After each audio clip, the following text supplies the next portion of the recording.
Hello guys, there are weeks for Wakanda forever, and T'Challa dies from an illness kept hidden from his family, so he blames herself for failing to supervise the heart-shaped orb to save his wife. 1 year later, United is persuade Wakanda to sell vibranium, but Queen Ramonda refuses, as they should weaponize it. The CIA attempts to extract vibranium from the ocean by using a device by Willie Williams. The war attacks the ship and kills the crew, as Wakanda is blamed.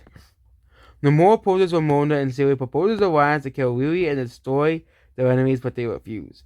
Against Ramonda's orders, Siri declares to confront Riri in Boston, where she reveals the CIA stole her designs. Valentine de Fuente deploys a strike team after them, but Everett Ross alerts them, and they manage to escape using Riri a full sight for the armor. The war forces the war and tuba to ambush them, but they abduct Willie and so volunteers to accompany them. People taken underwater to the Cannibal Tower Code. The war reveals his people driven away from the land by the Spanish conquistadors, and they found a vibranium with Hat's blue flower and the ability to breathe underwater. The war is mutant with superhuman abilities who rules Tower God, and his people worship him as a god. Thank God they not use that Atlantis again, because if they use that, if they use the Atlantis again, it'll be very unoriginal, because that's Aquaman's thing. Yeah, at least they didn't rip off Aquaman this time, and then something original. Namor bonds with Siri, and with a bracelet made of blue flowers, while she attempts to convince him not to go to the War of the World. In Wakanda, the motor escalates Okoye to protect Siri, recruits Nakia, who's living in Haiti, for help. Ramona summons Namor and threatens to reveal Talokan to the world in retaliation for the series of Buxton. Namor warns that if Wakanda stands against Talokan, he will destroy it. While Namor suspects Nakia and infiltrates, Talokan rescues Sully and Willie, killing Namor's royal guard against Sully's warning. Namor considers the act of war and retaliates by fighting Wakanda.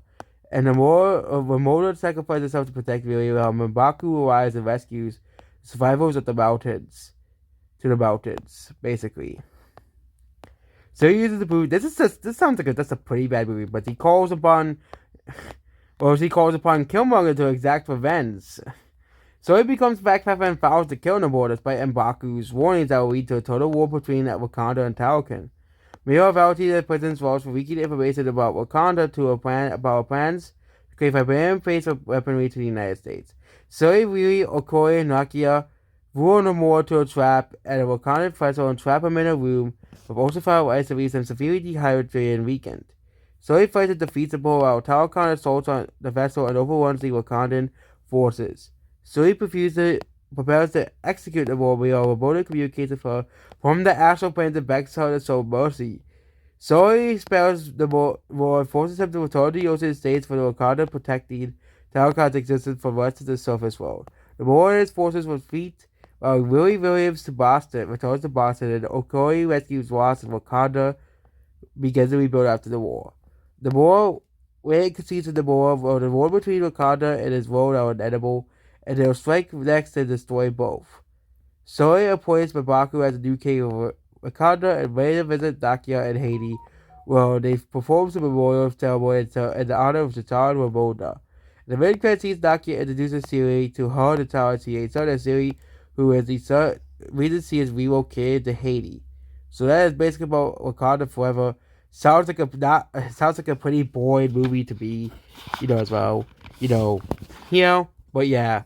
This is more Marvel cringe that no one's gonna watch. No, the normies will still watch it because the normies they'll still watch anything that has the word Marvel in it. But yeah, yeah, that's basically this video. Goodbye.